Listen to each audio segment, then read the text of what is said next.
Hello students, today we are going to start with the new topic, that is our nervous system. Okay, so let us see that how we can define nervous system.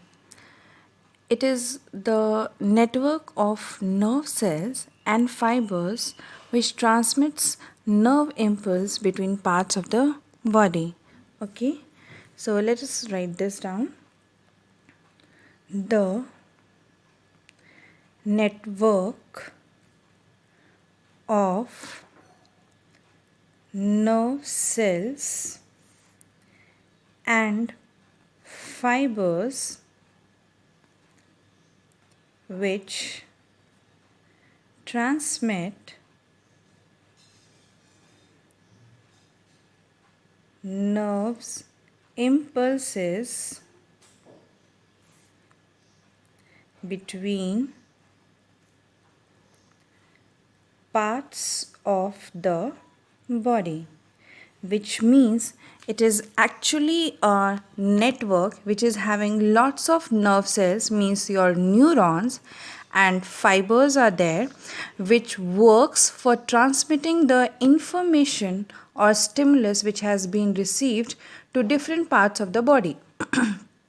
For example, if you're watching a wall which is white colored, so you are able to recognize the white color because of your nerve fibers, and this information has been given to the brain, and then brain is reflecting it back and you're able to identify that particular color.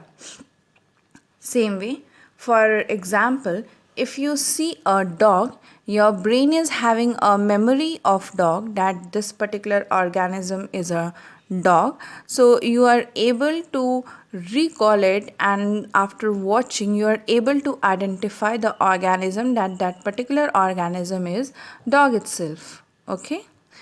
So let us see what are the functions of our nervous system one by one. So, first function of our nervous system is control. Control means when your nervous system is acting, it is performing its work, it is able to control all the functions, all the parts, all the activities of your body which you are performing.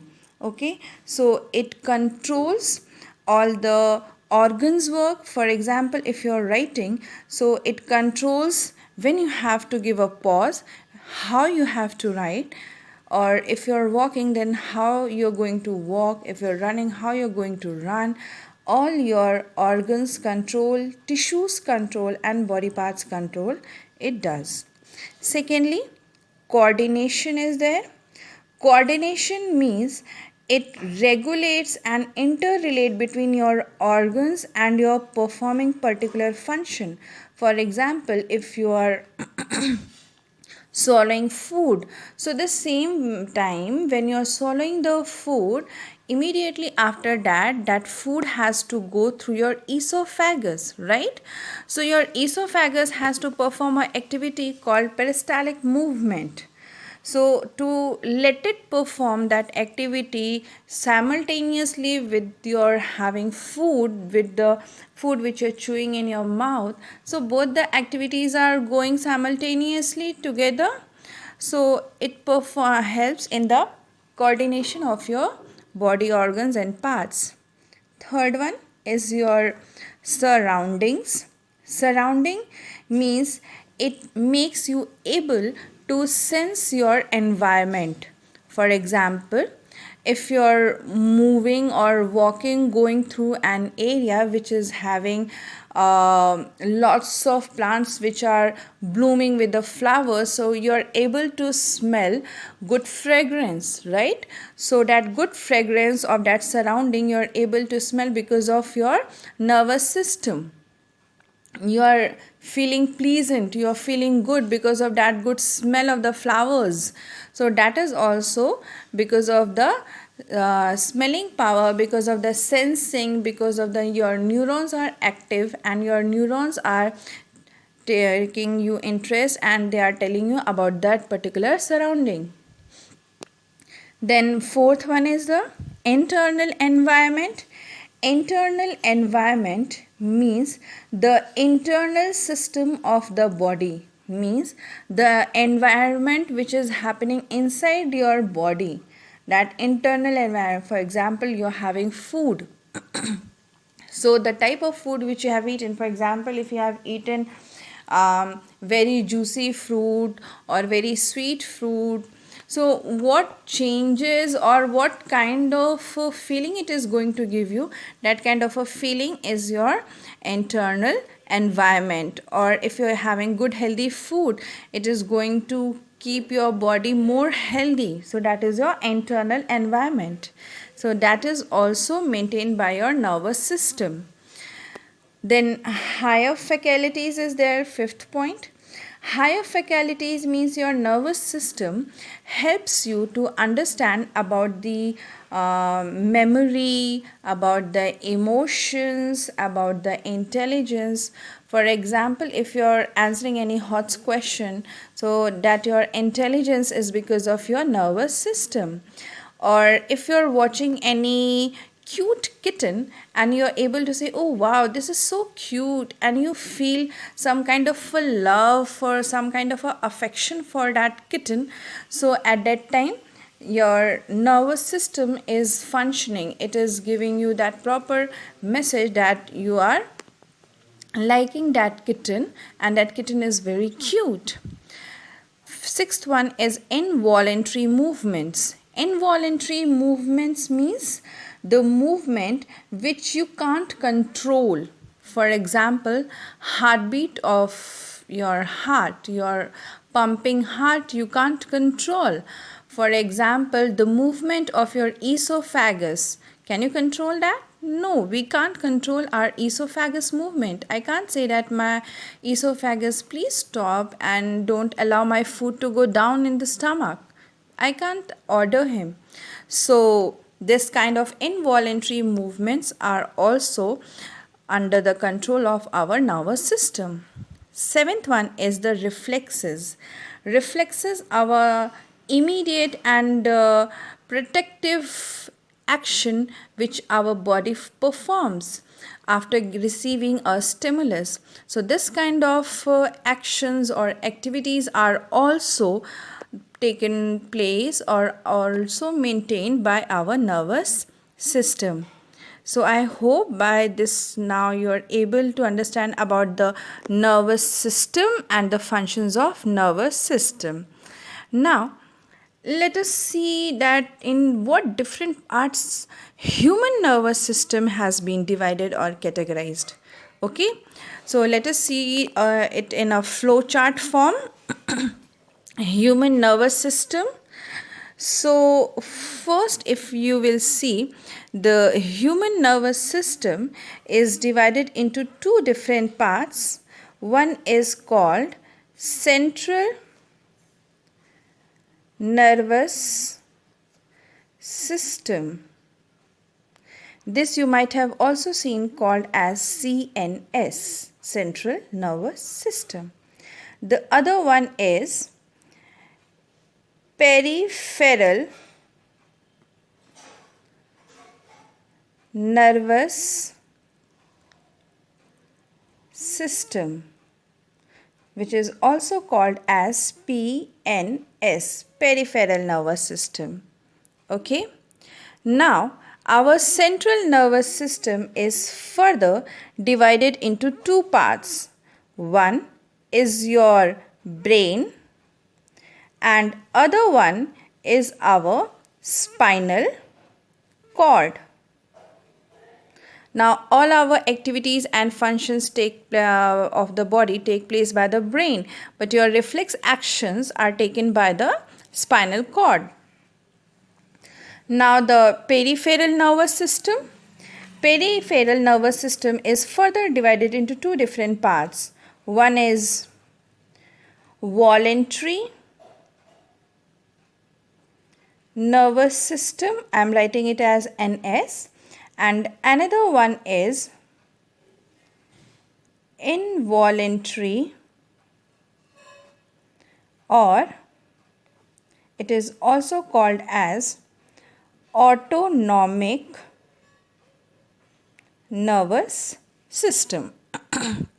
Okay, so peripheral nervous system is further divided into two parts: voluntary nervous system and automatic or involuntary nervous system. Now let us see the first one, voluntary nervous system.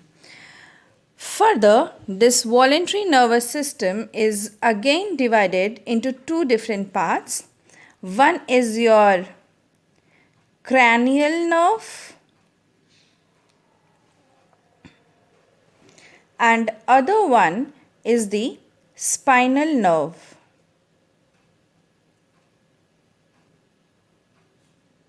Okay, further we will see that what are all these nerves and different parts.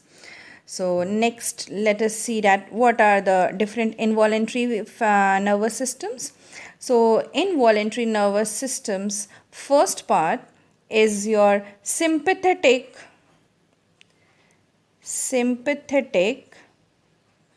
nervous system and the other one is parasympathetic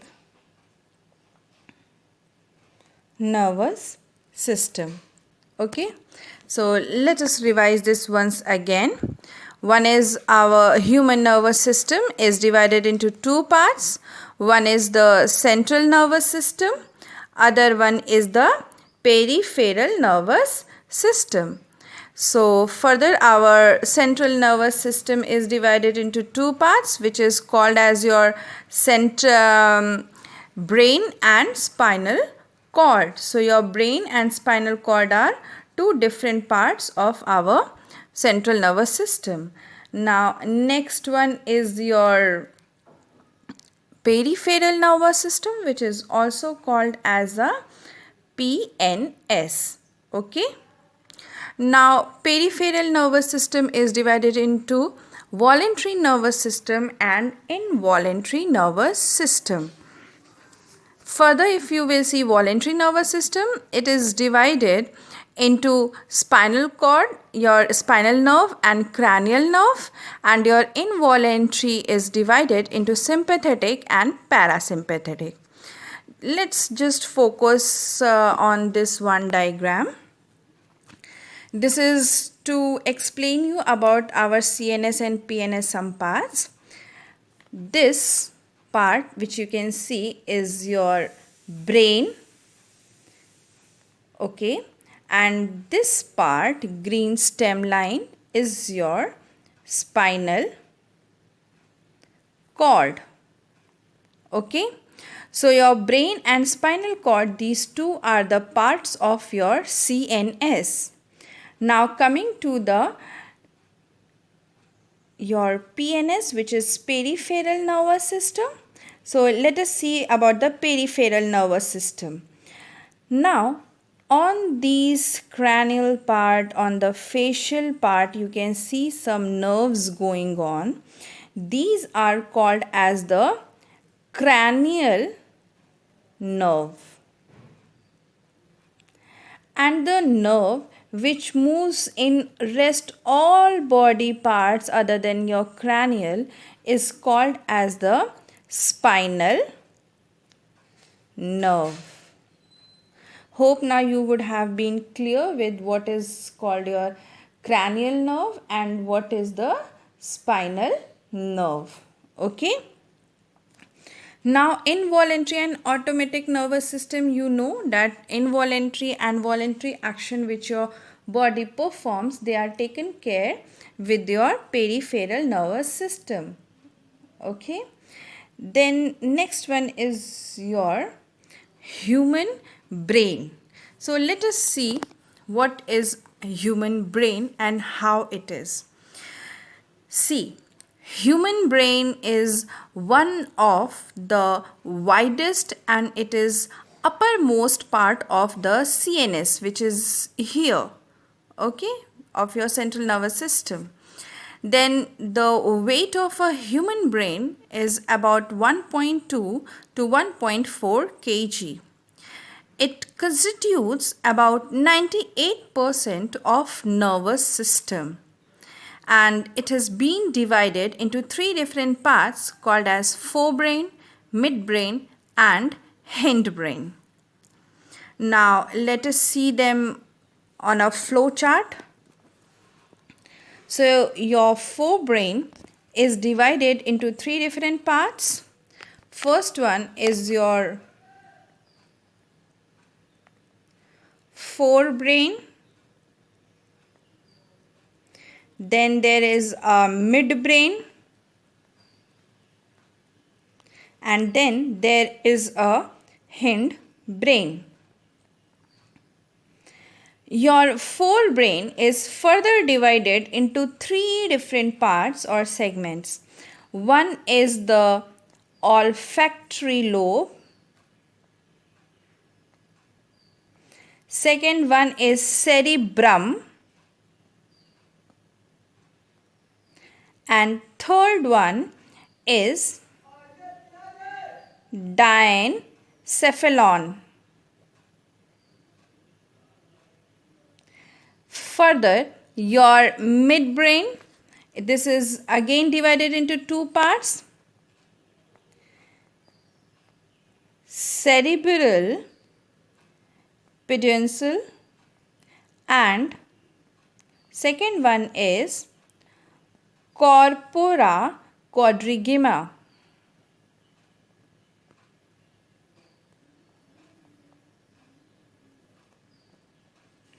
Then after third part of your brain is there, which is further divided into three parts.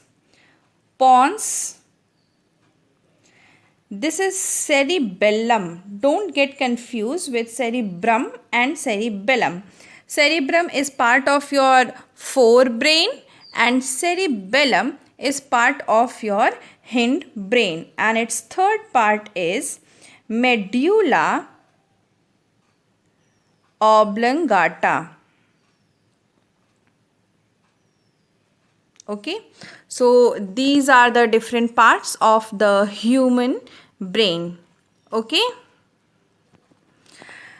now if somebody asks you that what do we call the study of human brain structure, its working and function, so you're going to say that it's called as encephalogy. This is study of brain structure, working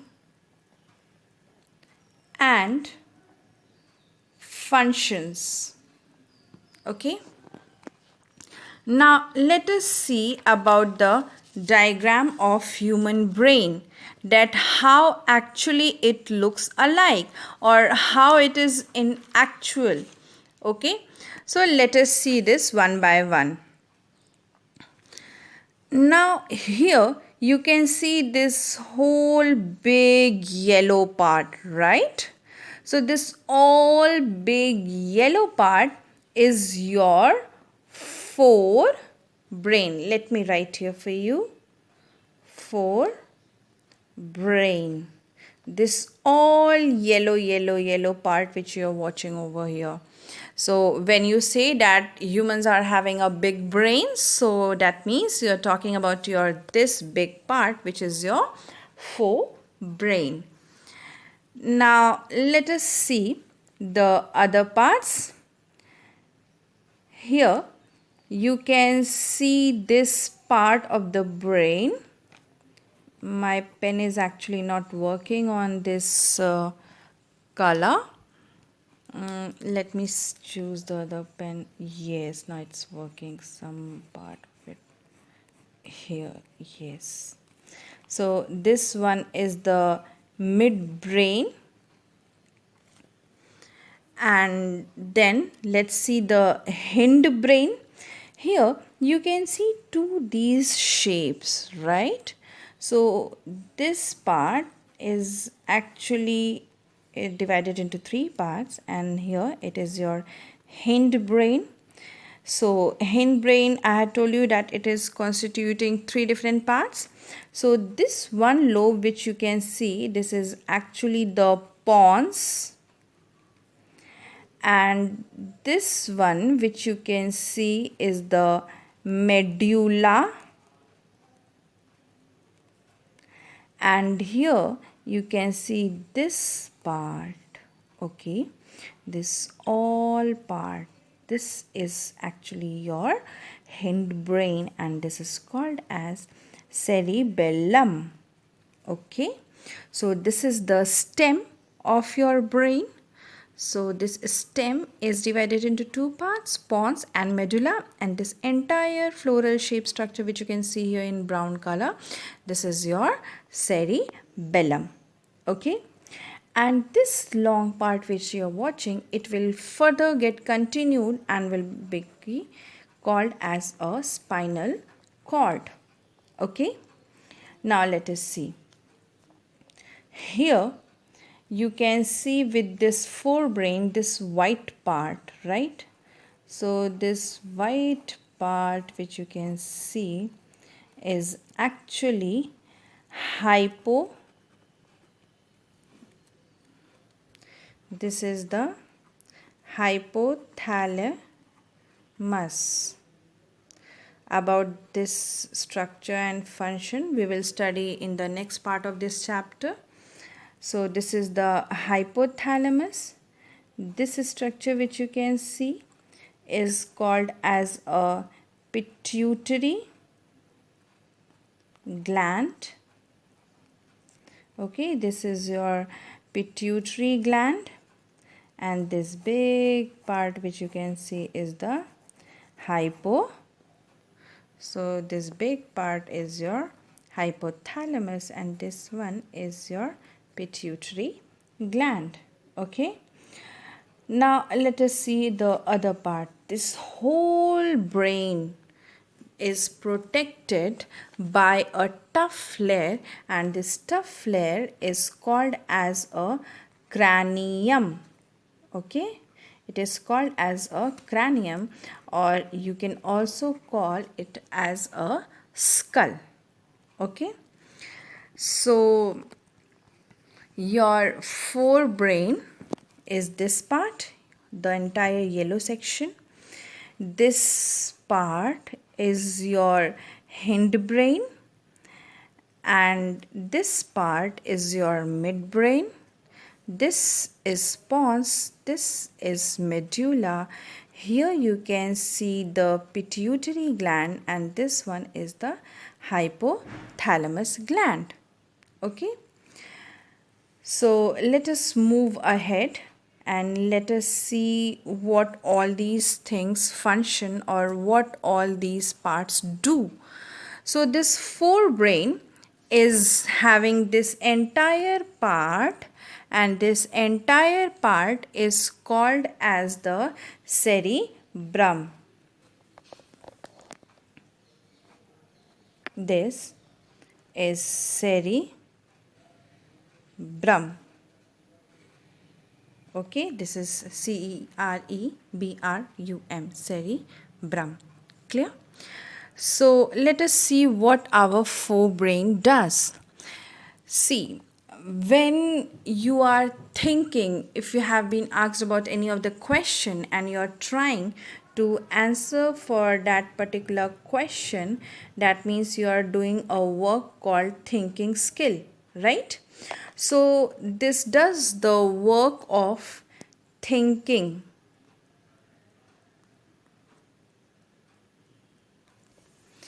Second, you are sensing. For example, you are moving in any of the surrounding and you are able to sense the surrounding, or you're able to sense that someone is behind you, or something is walking, or someone is moving around you, any insect is there, or any human is behind you walking, going through.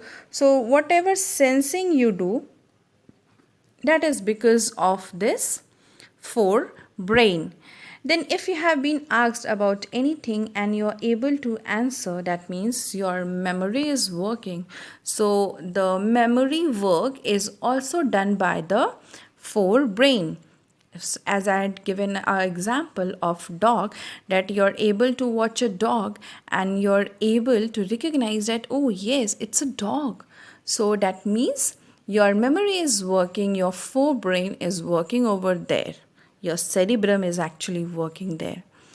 Then the emotion of anything. For example, if you saw that puppy, that dog, and you're feeling, oh, it's so cute, it's so lovable. So that feeling is also because of your forebrain. Then hunger. You feel, oh, I'm so hungry. After going from school at home, you say that, oh, mama, please give me food. बहुत भूख लगी है. So that hunger feeling is because of your forebrain. Your fullness. After having food, you say, oh, my stomach is full now, I can't have any bit. So that fullness of feeling is because of your forebrain. Then further, you feel sleepy. Oh, I'm feeling very sleepy after school, right? Sometimes you say after going home. So that sleepy mode or sleepy feeling is because of this forebrain.